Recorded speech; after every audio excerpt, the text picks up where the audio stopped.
Sorry, I just had a consultation before you. Resource guarding, reactive, aggressive, okay. When do you see the resource guarding? Usually just with like her, maybe like higher value bones, like a bully stick. Like if I give her a Kong, she, like growls if I would, like after I give it to her, I would try to like take it away. Okay.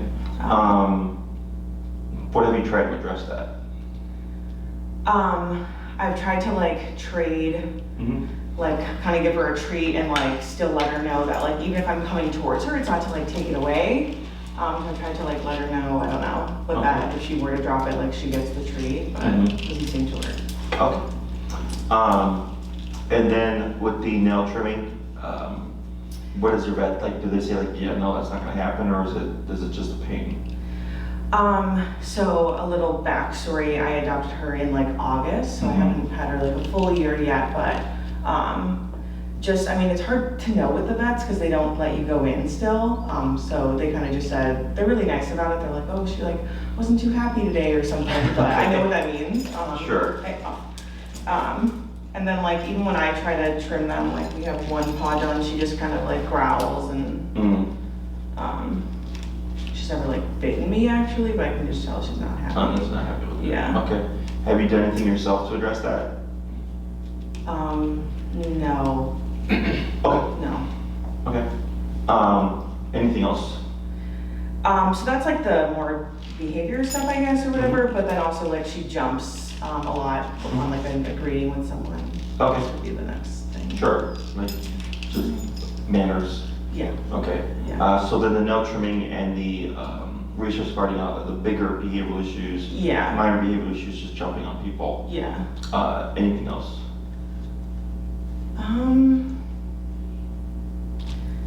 No, I think that's generally it. Like, I don't know, sometimes, I don't know what she's doing right now, but she's not dog reactive, like she seems good with other dogs, but yeah. So she plays and socializes with them, or does she just like ignore them on the walk? Socializes. Okay. Yeah, like on a walk, she'll like see it and then kind of like be interested, but if I kind of just tell her like keep moving, then she is fine. Okay. But yeah. We do, so I do take her to, like I live by Noble Square, I take her to a daycare over there. I found you guys because like one of your employees posted in our like neighborhood Facebook group about a dog thing. Yeah. And I was like, and I was like, oh, you're like a dog trainer, I need some dog training, so that's how I got here, but anyway. Oh, gotcha. So, sure. Yeah, so she's like, I take her there like once a week when I'm working and. Sure. And no issues there? Sorry, pardon? No issues there? Yeah. Okay. Yeah. Did you do any research on how we train and how we approach training and everything? Yes. Okay, so you're really. E-collars, yep. Right. Yeah. Okay. Are you familiar with what the e-collar technology is? No. Okay. And this is like, I'm just here to educate you, so like, don't worry about it if you don't know anything like that. So e-collar, more commonly known as a shock collar, is not electricity. It's not actually shocking your dog. The word shock comes from when e-collar first came out like 40, 50 years ago, there was only like 3 settings. So they were very harsh because of the gap. Yeah. The ones that we use now have 127 settings. Wow. So 3 and 127 are the same, but we have 124 more breaks. Okay? Yeah. So it's much more refined. Yeah. The other thing is that in the dog training world, the positive only front is the most common and widely accepted form of training. And they're, for the most part, pretty much anti any kind of aversive tool. So they use the word shock to deter people because it makes you think, well, you're electrocuting your dog. Who wants to do that, right? But it's not. They actually use the technology on humans. So have you ever been to a chiropractor or physical therapist? No. Nope. Have you ever seen those YouTube videos where they recreate labor contraction pains in men? Sure. Yeah? Yeah. That's an e-collar. Okay. Now labor contractions are obviously uncomfortable. They're very painful. So that's why they're using a TENS unit on a very high level to recreate labor contraction pains, okay? So e-collar is the same technology, and when they use it for not recreating labor contraction pains, they use it a lot for easing muscle tension, back pain. They use it to break up scar tissue. So like I had a client who had like scar tissue on her upper back, and they would use the machine to move her muscles to help kind of break the scar tissue. Okay, so it has it's used a lot, like in the medicinal world. Okay, but you wouldn't think so because of the word shock. Right. Sounds bad. So yes, so it's electric but not electricity is how I describe it. Okay. So there is a electrical current or electric current, but it just impacts the muscle it's making contact with. Okay. So if you were to put it on your hand, you would see your thumb move, Yeah. but you wouldn't feel anything here. Okay. If you were to put it on your thigh, you would feel your thigh move, but you would not feel anything anywhere else. Okay. So it's centralized to only where it's making contact. So for the dog, they wear the collar on the neck, so you would see the neck move. Okay, but the dog wouldn't feel anything anywhere else. Makes sense. Fully waterproof system. They can go swimming in it. You can use it while they're in the water. It's not going to electrocute them. Yeah. Okay. Also the transmitter as well, meaning the remote. So you could be in a pool lounging with the remote around your neck. You're perfectly fine. Okay. She can go swimming in it. Perfectly fine. Let me think. Question about any of that stuff?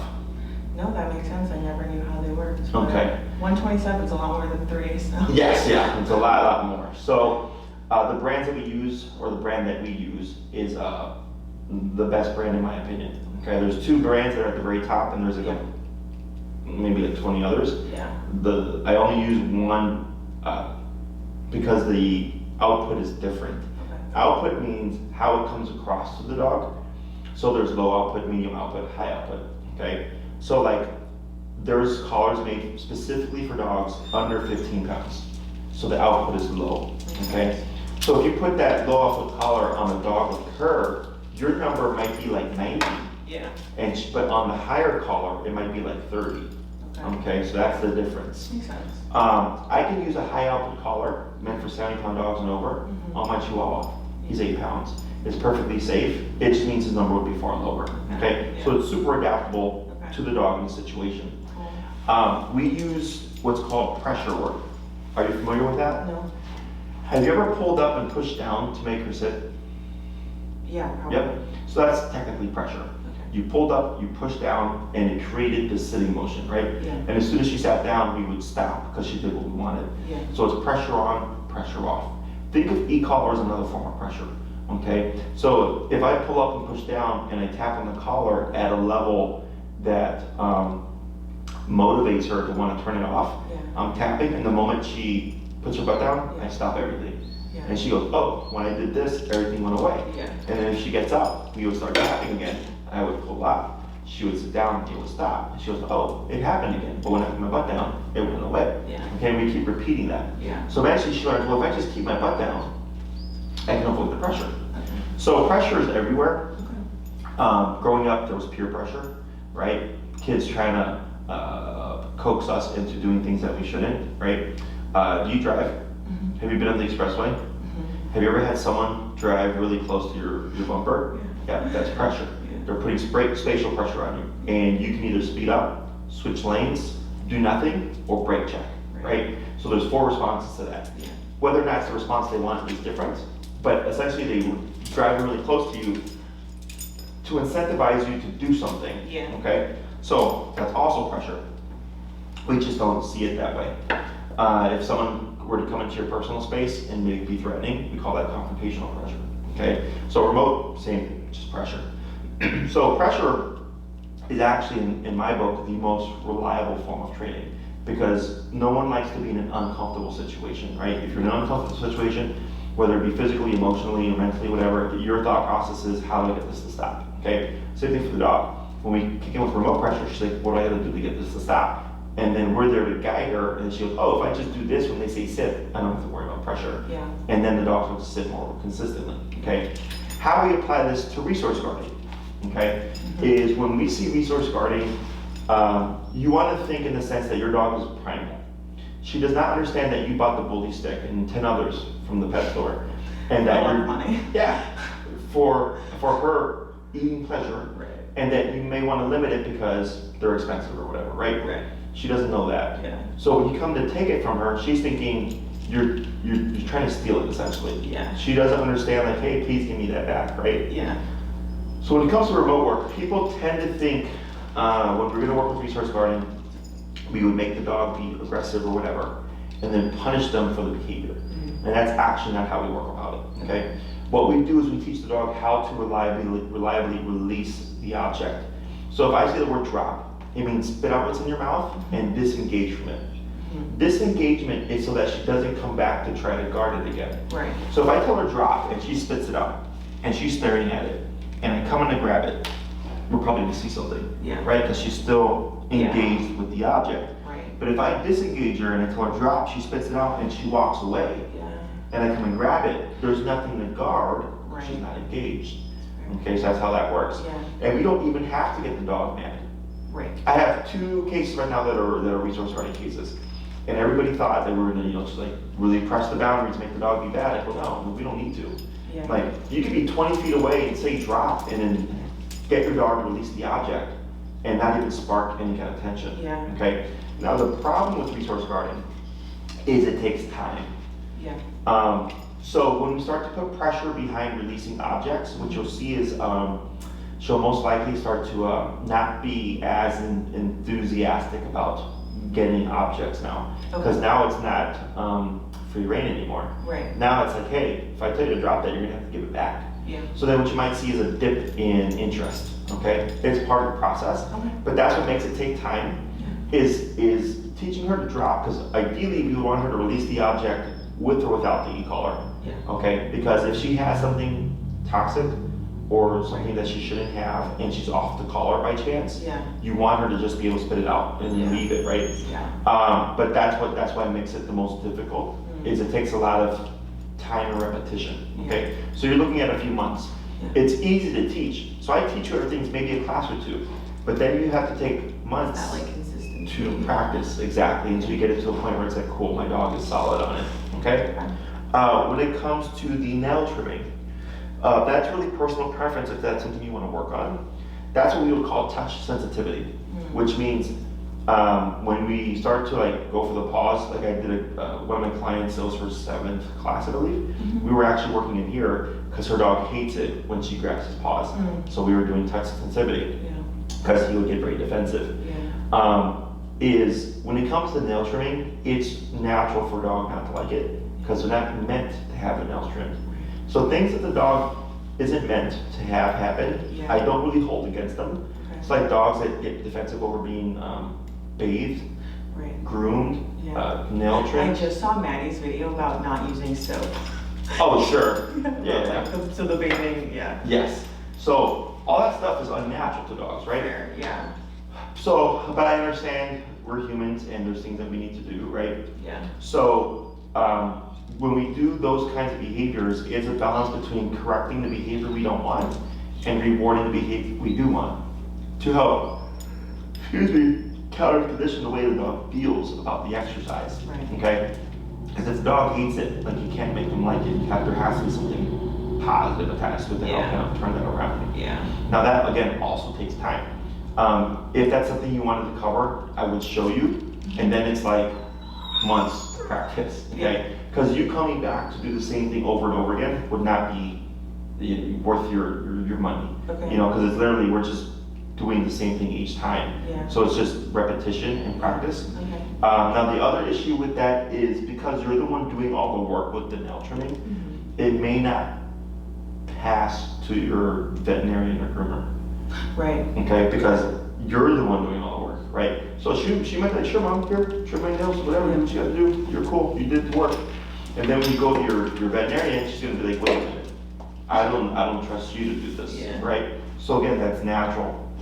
Plus the way veterinarians and vet techs and groomers and stuff tend to approach these things tend to be incorrect, okay? So that also kind of does not help the situation, okay? So it can be worked on. It's just a matter of what your personal goal is. And if it's like, hey, I would just trim my own dog's nails if I could get her to do it, then that's obviously you know, worth covering for you because you would be the one doing it anyways. In terms of like obedience type stuff, what are you needing her to do? Well, just like jumping when greeting people, I don't think is great because I just feel like she kind of, it seems like she loses like a bit of like self-control. Like she's just like so excited. And my parents are like older, so I would not want her to knock down my like 7-year-old father. And yeah, that's the main thing is the jumping. Okay. She doesn't like loose leash walking would be like a nice to have. Mm-hmm. Some other kind of, like you said, manner type things. But, Okay. yeah. What about recall? Come uncalled. Not great. Okay, so we need that too. Yeah. Okay. Add that to the list. Yeah, sorry, I'm probably forgetting things that. No, it's fine. And I'll give you like a rundown so that you have your options. Yeah. Okay. So we have 3, 6, 9, and 12 class programs. You're like in the 6 to 12 class range. Mhm. Okay, so 3 classes is super simple. It's I want to walk my dog, and if a client is struggling with leash reactivity, we cover that as well with the 3 classes. With the 6 to 12 class programs, we do much more. Okay. So if you did 6 classes, for example, it's like the bare bones. Okay. Okay. So 6 classes, we have to cover heel. So if you want to work on like the nail trimming stuff, and you want to work on the resource guarding, leash walking has to happen because that's how we teach what the e-collar is. Okay. Now, just so you're aware, in my opinion, loose leash walking isn't a thing. Okay. Okay. Your dog's either at your hip or your dog is pulling. Okay. Okay. So loose leash walking insinuates like I can walk with my dog and they'll walk with me, but not put a ton of pressure on the leash. Okay. Yes, some dogs are capable of it, but it's more so their temperament. Okay. You know, or like it's an older dog and they just like walk slow. You know. So when we say heel, the dogs walk next to us in a very strict fashion. So if you watch Maddie's videos, Yeah. I don't know if you've seen any of her walking with Rudder, Yeah. and he's like off leash and he's at her hip. Yeah. So do you need to have your dog that well trained? That's up to you. Yeah. But you need your dog to at least be able to walk at your hip with the leash on, with no tension. Right. Okay, that's the foundation for everything that we would do afterwards. Okay. So heel tends to take 2 classes. Okay. So that's going to be class 1 and 2. Typically by class 3, I jump into come when called, but I would let you kind of call the shots there. So heel has to happen. That's the first 2 classes. And if you decide that, hey Jesse, I'd rather cover the resource guarding stuff, class 3, we cover resource guarding class 3. Okay. Once we got that covered, you have your information. Practice, practice, practice. Right. Class 4, we could work on what was the other? There was the nail trimming thing, right? Yeah. I can cover that with you. And again, it's okay. Now you know how to do it. Practice, practice, practice. Yeah. Class 5 could then be recall. Yeah. The jumping behavior thing is simple because it's simply don't jump. Okay, so that one I'm not even worried about. Okay, but the resource guarding and the nail trimming stuff, if that's stuff you want to work on, is definitely a class in itself. Okay, Yeah. so we do 2 on heel, 1 on each of the behaviors. So that brings us to 4. 5 we would work on recall, which leaves class 6. Think of class 6 as your variable. Okay, hey, can we review like the resource guarding and the nail trimming again? Sure, we do a review. Okay, if you do a 9 class program, we would focus on the recall, we'd focus on the heel, because that's 3 to 4 classes there. But then you have 5 classes to work with, right? We can work on the behavioral stuff, not a problem. If everything is going straight forward and you're like, hey Jesse, resource guarding is going great, the nail trimming stuff is going great, what else can I learn? Then we have 6 commands: sit, stay, down, come, place, heel. Okay, heel and come, 2 most important commands. That's why I stress those. The other 4 commands are optional. Okay. So if it's like, hey, can I learn a command where I can take her to the restaurant and like she won't be all over the place? She'll just kind of sit still. I go, absolutely. We teach a command, right? And then we can teach the other commands as well. But I don't want to cover something if you're not going to use it or if it has no application to you, right? So that's why we always focus on what you need first. I love that. And then once you're done with that, it's like, hey, we have 3 classes left over and you feel really good about the other stuff. Yeah. We can teach more things, okay? If you did 12 classes gives you the biggest gray area in terms of what you can teach, okay? So 12 classes, if we didn't have the behaviors, the way these programs work is think of 6 classes as walk my dog, go to the park. 9 classes is walk my dog, go to the park, go to restaurants. 12 classes is I go hiking with my dog, she's gonna go to the dog beach, go to restaurants, go to my friends' houses, go to my parents' house. A lot of off-leash stuff. That's 12 classes, okay? And we teach all 6 commands. up to the level of off-leash reliability, Yeah. you just have to do your homework, Right. okay? But we can also cover the behavior stuff. So let's say in the 12 class program, we cover the behavioral stuff. We wouldn't have as much time to build everything to off-leash reliability, but you're still leaving 12 classes with, you're like 80-90% there. Okay, it's just a matter of practicing to get to that point. Yeah. Okay. Plus, if like, let's say something's not as straightforward as we thought it was going to be, Yeah. you have more gray area and Right. like you have more classes. Yeah. Resource guarding, because you said when you try to attempt to take something from her, she just gets growly. Yeah. Correct. Yeah. So she would have like a mild to moderate level of resource guarding, from what I'm hearing. Okay. So it may seem like it's difficult to work with, but it's not. What's like worse? Where they just like, I had a client, the worst case I ever had Yeah. was the client had to put the dog in a room, Yeah. open the door, drop the food, and close it, because the moment the food hit the ground, the dog would attack. Oh, okay. That is the most extreme. That's okay. case. That's good context. Yeah. Yeah. It can get pretty bad. Yeah. Or like, let's say she's eating her food, you peck her, she bites you, Okay. right? Or even just walking past the dog, they'll bite you, Okay. okay? Because that's where it can go. But her, she's warning you. Yeah. Okay, so, and it might seem like she's doing a bad thing, but she doesn't have a concept of good or bad. She's coming from a very primal place. Yeah, that makes She doesn't sense. know that she's gonna get that back again, right? Whereas you do. So that's why we teach the dog how to release and disengage. Yeah. So then it's like, when I tell you this, you're surrendering the object, and Yeah. I can now take it, and you don't have anything to do with it. Yeah. Okay? The no trimming, again, unnatural. I'm not too worried about that, but if it's something you'd like to cover, Okay. not a problem. Yeah. It just takes time.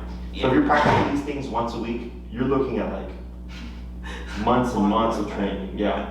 And it's difficult to work on consistently because, like I said, if her interest in bully sticks dips, Yeah. now it's like, now you gotta wait for her to get comfortable again before you start practicing with the bully sticks. Yeah. Now, if she's a dog that goes crazy for something, it's actually easier because there's no real like, what's the word, like this interest in them. Yeah. They're so driven for it that Yeah. they're like, whatever they just want it. Yeah.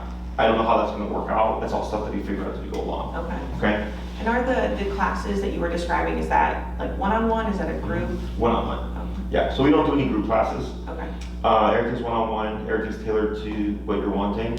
So like, let's say you had class 1 and you come back class 2 and something happened and you're like, Jesse, can we please cover this, like we had like this crazy thing happen? And Yeah. sure. Oh, that's As long as the first class has been covered, Yeah. I can really jump in at any point with anything else.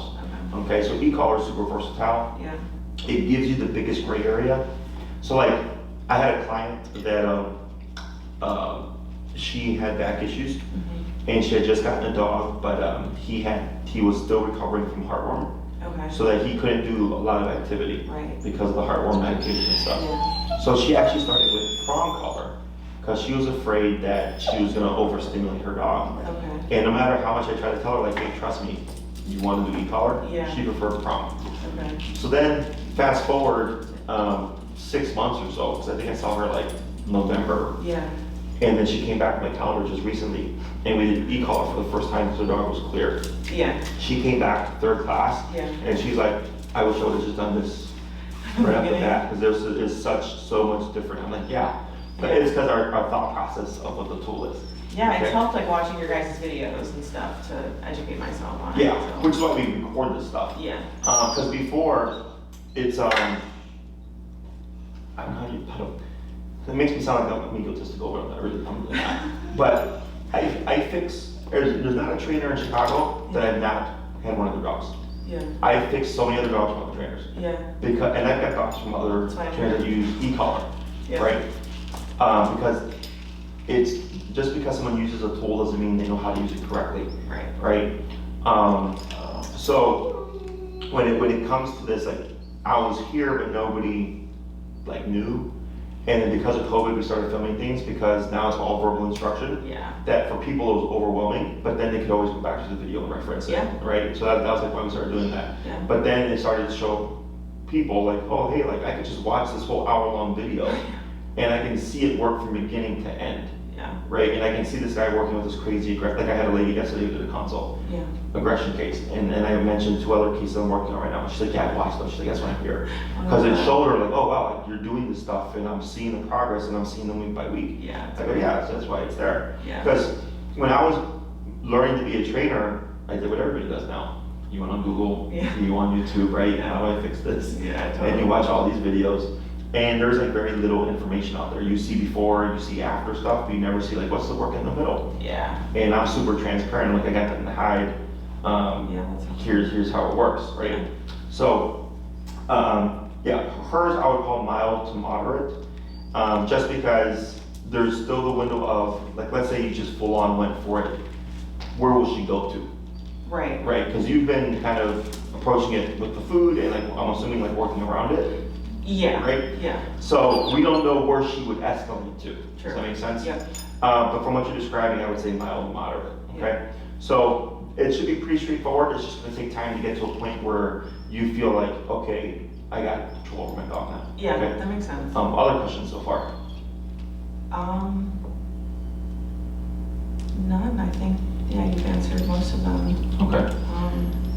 Yeah. Are you like taking on new clients right now? Yeah. Okay. So so there's a process, right?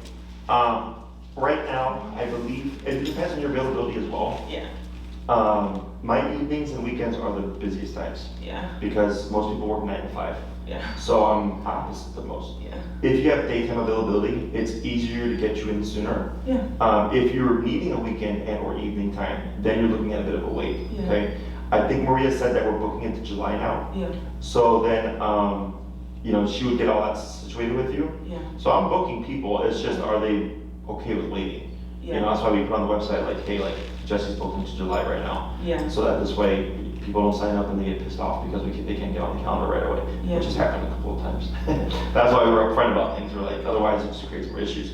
But yeah, if you have daytime availability during the week, easier to get you on sooner. Yeah. If you have, I do work a 9 to 5, but I work from home, so I think I can make it work. okay, yeah. And if you can't, then Maria will just let you know. She'll cross-reference her availability with mine and see where's the earliest spot. Yeah. Because that you've had your consultation, but I've also had 5 this past week. Yes. And I got other clients that are signing up, and I have Yeah. current clients.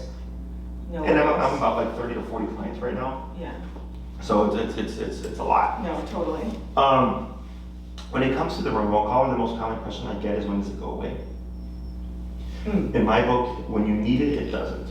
So like with Maddie, because she takes her everywhere Yeah. off leash, she Yeah. always has that collar on. Yeah. Because she can't account for life. Yeah. Off leash dogs Off-leash charging, dogs, someone blowing up a firework and the dog taking off. Yeah. Is you want to know that even if something happens, you have the ability to regain control. Yeah. So I had a client who took her dog to play at Oz Park. Her dog was social, Yeah. and she was playing fetch. Yeah. And then her dog and some random dog just came up and went for the ball at the same time. Yeah. Dog fight. Yeah. But because she had her e-collar, Yeah. 127, she maxed it out. Her dog 180 out of the fight. Wow. So, and then, nothing happened. So she was like worried about it. She's like, my dog yelled. I'm like, yeah, but I was like, it was either that or like puncture wounds Right. and sutures and drains and a vet bill and Yeah. everything. So like, if you ever get caught in a situation, you Yeah. still have a means of like getting your dog out of it Yeah. without you yourself having to go into it, because then you could also get bit. Yeah. Okay. So it's not that you're always using it.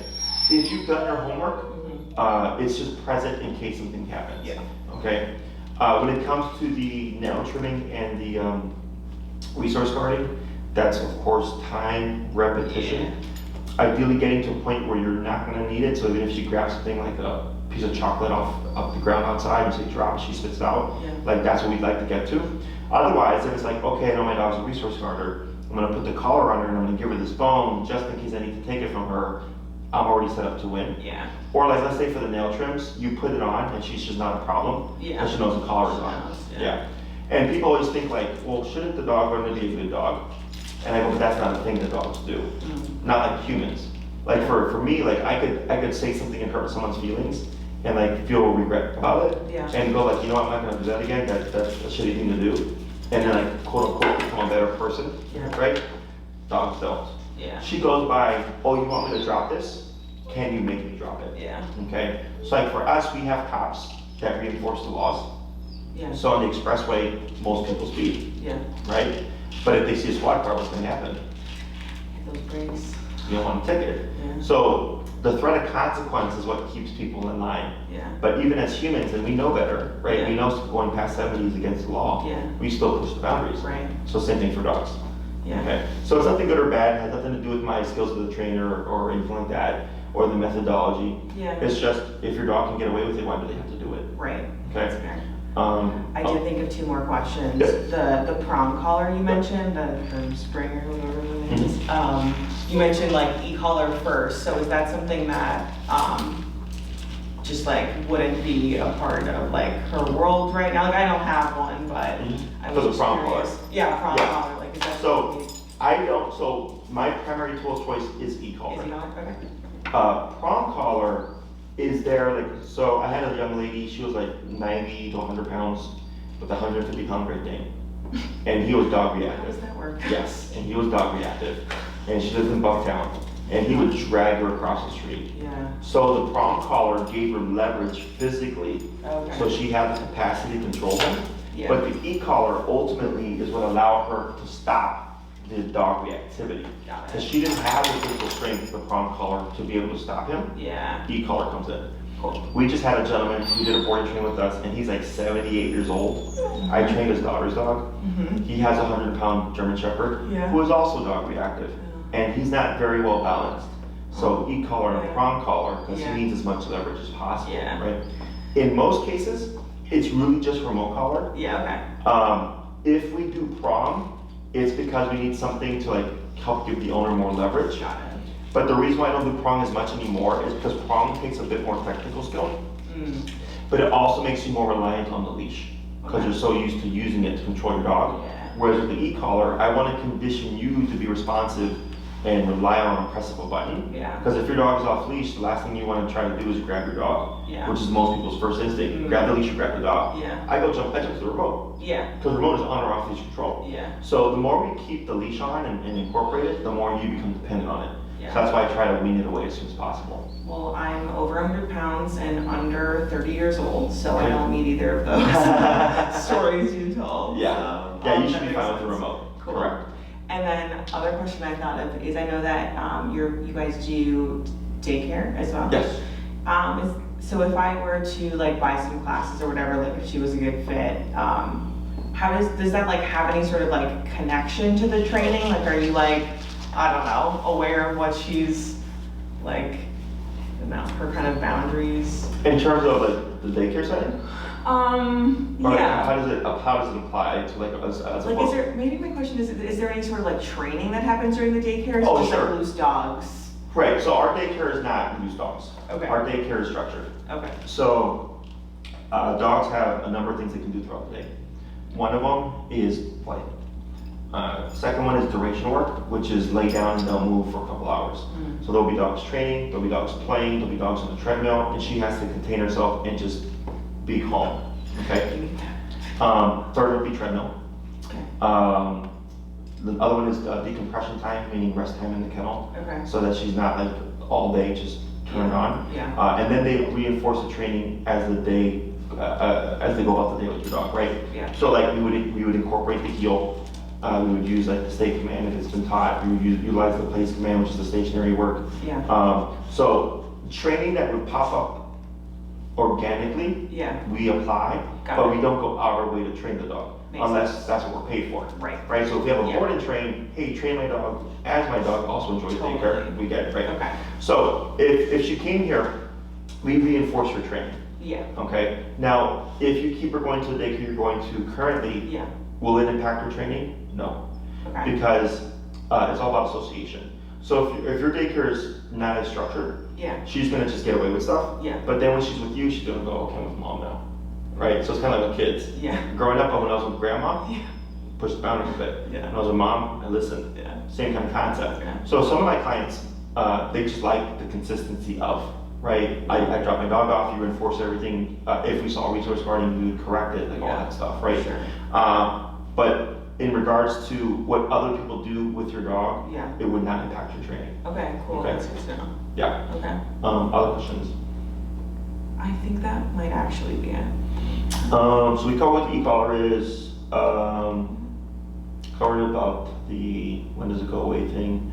The way we teach has changed, and like the whole approach to dog training. Before I used to do home to home for one, but then COVID happened, and like everybody's like, don't come into our home. So I was like, all right. So then I had to figure out like where we're going to train. So we started training out of Oz Park. Yeah. The other thing is now everything's verbal instruction, which is I'm present with you. Yeah. I coach you through everything. Yeah. Okay, so it's all hands on for you. Prior to COVID, I would work with the dog in front of you to give you a visual, give you your dog, and then coach you through it. But I would have done like all the hard work. So you wouldn't have learned as much. Yeah. So now you're learning everything from ground zero. So if she's having issues, I'm coaching you through it. Yeah. And you're figuring it out and you're doing it yourself. And the other plus is it's tied to you. Nothing's tied to me. Yeah. So I'm sure you've either heard or maybe experienced like the dog behaves when the trainer's around, but when the trainer's not around, the dog misbehaves. Yeah. It's because of things like that. That makes sense. So if I can correct the dog correctly, the dog's gonna behave differently with me. But if the owner can't replicate that correction, the dog knows that and is gonna behave differently with the owner, right? So you're the most important part of the training, okay? What I can get with her is easy. I've done this for so long, I'm not worried about the dog. It's always the owner. Yeah. Because there's the emotional component. Yeah. You know, so like let's say for whatever reason, we had to remote her at 100, okay, to make her do something, for example. And then you leave and come back and they go, how'd it go this week? And they go, oh, Jesse was really shitty. And I'm like, well, how high did you want your collar? 40. 40 is not 100. Yeah. And that's why you had a shitty week, right? It's an extreme example, but that's the problem that most people have is they don't like remoting their dog. But dogs bite each other. Yeah. Like that's a dog bite. Yeah. That's a dog they don't want to go in the kennel. Oh, wow. That's it. Like there was no conversation like, hey Jesse, you're making me feel uncomfortable by putting me in this kennel. The dog was like, I'm not going in there. Bite. I'm like, okay, that's not happening now, right?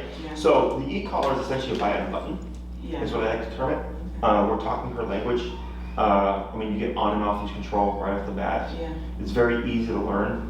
Do you have like the links to the one you recommend on your site? Correct, yeah, and Maria will send you the information. Cool. But it's very common sense based. It applies, so the Oz Park, I don't know if you know, is like the busiest park in Chicago. So one of my clients worked for the city, and she told me, she's like, this is the busiest park in Chicago. She's like, it's crazy that we're here, and our dog is like, this will behave. And I go, yeah, it's just remote collar, it's how you apply it. So when it comes to the size that she would need, or the e-collar that she would need, how much does she weigh? Probably like 50. 50? Okay, so you technically have two options. There's the Daksha 2300, and Maria sent you the info, which is meant for 70 pounds and under. Okay, 3/4 mile range, fully waterproof system. Then there's the Black Edition. The Black Edition is meant for 70 pounds and over. 1 mile range, fully waterproof system. So the reason why I present you with both is the Black Edition is the best collar there is, and it's only like I think 45, 50 bucks more. So it's kind of like you have it and you're like, I don't have to worry about anything. Okay, I don't think this would apply in your case, but the theory behind it is if we have a resource guarder and let's say you're in a situation where she triggers, she's in guarding mode, and for whatever reason she's more intense, is you have to override size of dog. There's the fur, so we may not have to do contact. Is she stressed, which when the resource guarding starts, that's stress. How escalated is she? So if she's super intense, you need more power to override all those factors, okay? So her being 50 pounds, you have a 20-pound gap with the 2300. The 70 pound and over one, it's just kind of like, if you'd rather have it and not need it, that's the one I recommend.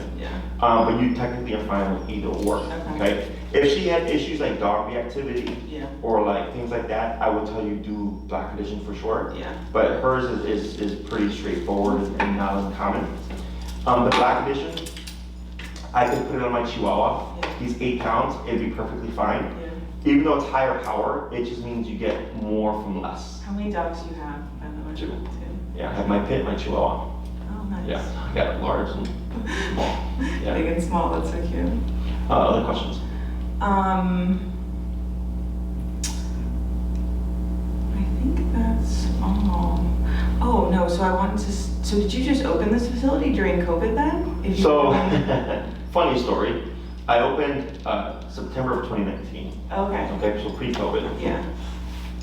Come March, we were starting to just get busy, Yeah, COVID. yeah, And then it was like days where like 2 dogs were here, yeah. you know? And then once 21 came around, it just flipped and now we're like super busy. Yeah. So, but yeah, technically didn't open during COVID, but right when we were just starting to build and get stable, Yeah. it hit and just things got like turned on its That head. makes sense. No, I literally am just glad I found you guys by randomly living by Maddie, I guess, so. Oh, really? That works Yeah. out.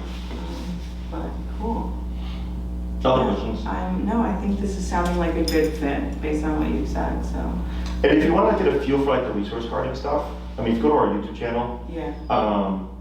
I don't know if I think I label it as like release command or something, but Bo and Hank, Bo is B-E-A-U, by the way. They're both two resource carders that I'm working on. Okay. And you can see the video and kind of see how it works. We'll take a look. You know, all those videos are there. Lesson ones are always great to watch because no one knows what they're doing. Yeah. You know, some you'll see a batch that are, because now they were switching seasons, we're just starting to go back to Oz Park. So like after you, I have all my training clients are at Oz Park. Okay. So then, but come the winter time, Yeah. it's too cold. Yeah. So then we do training inside. But the training inside or outside doesn't matter. The only benefit to actually training outside is you get the distractions Yeah. of the All people the and the busyness. dogs and stuff. Yeah. Exactly. Yeah. So that's what's beneficial for the client, but technically and theoretically speaking, it actually doesn't matter where we train because of the e-collar. Okay? Cool. So Maria would get in contact with you. Okay. She'll give you your options, the 6, 9, and 12, and then you just Yeah. decide whichever you want to do. Okay. 6 is the bare bones. Yeah. 2 on heel, 1 on recall, which leaves us 3 on the behavioral stuff. Yeah. If everything is going good and you feel confident and you feel comfortable with it, Yeah. then I can cover whatever you want for Yeah. like the final class. I'm thinking 9, but would it be a possibility to like add the, like 3 more if we do those and then like 1 Yeah, more? so you can always add classes. Okay. Now the difference here would be if you paid for 6, which I believe is 1,000, Yeah. and then you paid for 3, Yeah. you would pay for the price of 3 as opposed to the price, so it would be more expensive Sure. than just 9 up front. Yeah. Okay? Yeah. So when you do 9, you're saying yes, 9, Yeah. you get a cheaper per class rate. For sure. The other thing is, the way my calendar is done, Yeah. is if you did 6 and you picked like Saturday at noon if it was available. For 6 weeks plus 1, so 7 weeks total, 12 on Saturdays is your time. Got it. Okay? I see you every Saturday for an hour. But let's say you travel, you go out of town, and then by the time you hit the 7th week of your priority, you have 2 classes left over. Maria will tell you like, hey, you've used up your priority over your time. You have 2 classes left. Yeah. We have to book someone else. Yeah. What's your availability? And she would That's do fair. that. Now, if you do 6 and go like sign me up for 3 more, Yeah. you might have to wait, Yeah. you know, to come back to finish the 3, Yeah. depending on what Makes the sense. availability is. Yeah. Right now, I think Maria said that I'm booking in July and early August. Actually, I think I Yeah. mentioned earlier, Yeah. pending your availability. So then, like, if you did your program and you wanted to do 3 more and the time wasn't available, you Yeah. might be waiting another chunk of time. Sure. I don't care. Yeah. It's just, that's how you approach it. We even get Okay. clients that do, I had a client that did 6 last year, Yeah. and then the fall and winter hit, and they're like, we'll just see you in the summer. Mm. And they're coming back Cool. this summer and finish the last 6. Yeah. I don't care. They're just saying like, we want 12 and we want to do it this way. I go, that's not a problem, that's whatever. Cool. Other questions? That's it. So that's pretty much it. If you forgot to ask anything, you can let Maria know. She'll get back to you. She'll reiterate, you know, the 6, 9, and 12 options and the collars that you would need. And then you can get them on Amazon, or you can get the collar through us as well. If you get it through Amazon, I always tell people to double check their collar, make sure that it's working correctly, because it is electric. Yeah. You might get a lemon. A lemon would be when you turn the dial, Yeah. it should go 1, 2, 3, 4, 5 fairly smoothly. Yeah. If it goes 1 and it's like jumping all over the place, Yeah. you have a lemon. Send it back, okay? And then let us know so that we can push back whatever is needed. Yeah. Because it's happened, right? Show up and the owner's like, I haven't touched it. And I'm like, this is a lemon. Yeah. You get it, return it, we don't have anything we can do. Fair. If you purchase the collar through us, we test all the collars ourselves, make sure that they are functioning. Yeah. If something happens within 30 days, we swap your collar with the new collar. I deal with doctor myself. If it happens after 30 days, Yeah. you send your collar in for repair. Yeah. We provide you with the loaner. Okay? Yeah, that's pretty much it. Okay? That sounds great. Well, thank you for the time this morning. Yeah, you're welcome. If anything pops up, let us know. Your case is pretty standard. Nothing out of the ordinary or of concern.